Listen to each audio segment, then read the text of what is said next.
Iran समर्थित Lebanon के Hezbollah समूह को अपना नया चीफ मिल गया है। 27 सितंबर 2024 को इजरायली हमलों में हसन नसरल्ला मारा गया था।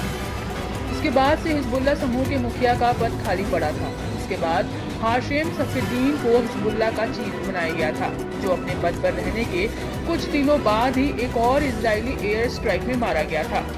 एक के बाद एक बड़े झटकों को झेलते हुए हिजबुल्लाह ने अपने नए चीफ का ऐलान कर दिया है। यानी एक बार फिर लेबनान के हिजबुल्लाह समूह को अपना नया सरगना मिल गया है। हसन नसरल्ला की मौत के करीब एक महीने बाद हिजबुल्लाह ने अपने नेता का चुनाव किया है। हिजबुल्लाह ने नई कासिम को संगठन का नया चीफ बनाया है। वह इससे पहले हिजबुल्लाह का डिप्टी सेक्रेटरी जनरल था। हिजबुल्लाह समूह ने बयान जारी कर बताया कि नईम कासिम हसन नसरल्ला की जगह लेंगे।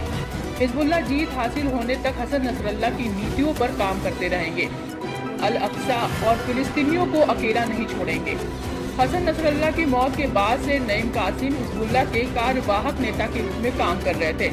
हिजबुल्लाह का फैसला लेने वाली शूरा काउंसिल ने लंबे विचार विमर्श के बाद नईम कासिम को नया नेता चुना है। नईम साल 1991 में हिजबुल्लाह का डिप्टी चीफ नियुक्त किया गया था। हसन नसरल्ला के जैसे नईम कासिम भी शिया राजनीतिक दल और सशस्त्र समूह के संस्थापक सदस्यों में से एक हैं। कासिम ऐसे समय पर हिजबुल्लाह की कमान संभाल रहे हैं जब ईरान समर्थित हिजबुल्लाह बेहद मुश्किल भरे दौर से गुजर रहा है। इजरायली सेना ने अपने हमलों से हिजबुल्लाह की जड़ें हिलाकर रख दी हैं। नईम को आमतौर पर हिजबुल्लाह में नंबर 2 नेता के रूप में जाना जाता है। आइए जान लेते हैं हिजबुल्लाह के नए चीफ से जुड़ी अनसुनी बातें। नईम कासिम का जन्म दक्षिणी लेबनान के कफर फिला शहर में हुआ था। उसने लेबनानी यूनिवर्सिटी से रसायन विज्ञान की पढ़ाई की। इसके बाद कई सालों तक इसी विषय के बतौर शिक्षक के रूप में काम किया। इस बीच नईम कासिम ने धार्मिक अध्ययन भी जारी रखा।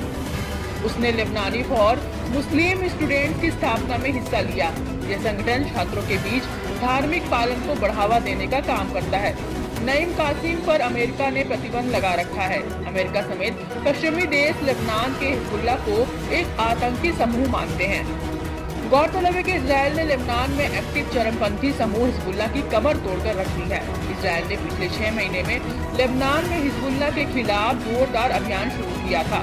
पहले हवाई हमले और फिर जमीनी अभियान शुरू करने के बाद से इजरायल ने हिजबुल्लाह के शीर्ष नेतृत्व का लगभग सफाया कर दिया है। इजरायली अभियान के बाद ये पहली बार है जब हिजबुल्लाह की जड़ें कमजोर होने लगी हैं। बताया गया कि इजरायली अभियान के बाद हिजबुल्लाह की सदस्यों की संख्या तेजी से घट रही है। बड़े नेताओं की मौत के बाद लड़ाकों में खलबली मच गई है। इजरायली हमलों की दहशत ने लेबनान में हिजबुल्लाह को कमजोर कर दिया है। बता दें कि बीते साल 7 अक्टूबर को हमास के हमले के एक दिन बाद ही हिजबुल्लाह ने इजरायल पर हमले शुरू कर दिए थे।